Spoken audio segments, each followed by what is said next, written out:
Fantasy. It is I, Dick Thunder Lips, here to bring you the DTF report for Week 5. As always, the action was scorching hot last week, and we'll get into the details of all that, but let me give you the skinny tilly to tell you that the standings are still as tight as ever, folks. You see, the cream is starting to separate from the crop, but the bottom just won't give up. You see, you've got some teams at 3-1, nobody undefeated, and nobody winless anymore because Stephen Naramore said no more. Got that big W, folks, in the bank. And now as the weeks trudge on and the bye weeks begin, we will see if the men separate from the boys that separate from the lady who's in first, Crystal. As Week 5 rolls on, let's take a look at last week's action right here on the DTF report. And in our first matchup, we had Danny's Sorry About Your Damn Luck team defeat Hot Chub Time Machine 122.7 to 119.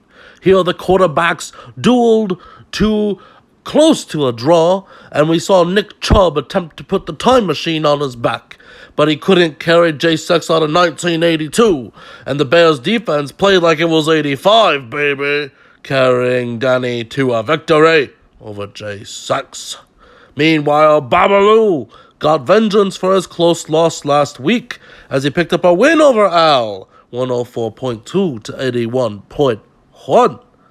Babaloo with a great showing from James Conner, the Terminator himself. Look at those saucy points on the bench too. Bob's really cooking on all cylinders now, baby. Sorry, Al, maybe next week. Now the professor lost a heartbreaker, folks, again, 101.6 to 100.1, as Al Ezekiel. Freddie goes to 3-1, and Professor drops to 1-3. Oscar had a decent showing, but it just wasn't enough against Powerhouse Freddie, who even had some hot sauce on the bench in the form of Cortland Sutton. Meanwhile, the former champs, QB wanted to play with it. Tyree and Adrian pick up the W over Zach, 108.3 to 105.9. Despite not having a QB, you could have fooled me, as Daniel Jones limps in to replace all the other QBs that they've already gone through. Poor Trubisky, bless his heart. As we move forward, you will see another 3-1, as Matt Segovia and patting Julio's Johnson poops all over the Texans, and poor Aldo, 145.7 to 115.1. As you'll see a saucy performance across Matt's board, and even a couple guys on his bench doing stuff. Meanwhile, Russell Wilson's being shopped. If anyone's interested and needs a QB, now we have first place Crystal picking up another win over Rick Heron, 115 to 103. And murder was the case, as Rick saw his third QB, Case Keenum, get negative points. Luckily, Holly McNaughty, Tom Brady, decided to lay his own form of a goose egg.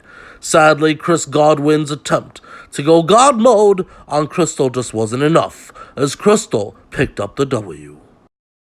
Stephen Naramore finally said enough is enough.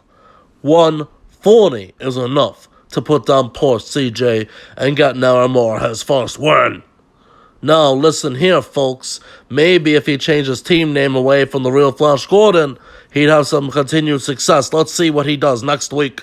But for now, I like what he did, going in hard and fast to picking up that W. Now take a look here, folks. You'll see the highest scoring teams. Still the force is female. Poor Aldo cooking up there, but not with the record to show it. And Oscar scoring well, but as you can see, he's also getting pooped on the right side, folks. And likewise, poor Aldo, despite putting up a bajillion points himself, faces a lot of points right back at him. And in effect, so does Crystal. She's third on points against. So the top team's not only scoring well, but also facing a ton of points right back at them, folks. And now that you've had a look at how well the teams are scoring and who's scoring on them, let's take a look at next week's matchup of the week in Dick's Scorching Spotlight, as the Forces female takes on Matt Segovia's padding Julio's Johnson.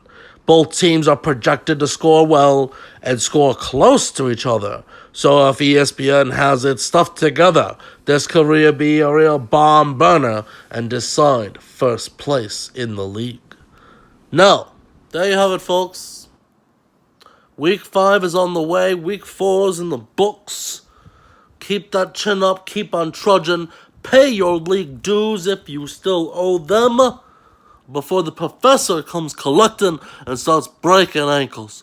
Remember, we still haven't seen a trade, and nothing gets Dick's loins harder and harder than a trade, folks. So, get those deals a-swirling. Don't ever give up. And remember, when in doubt, Dick's out, baby.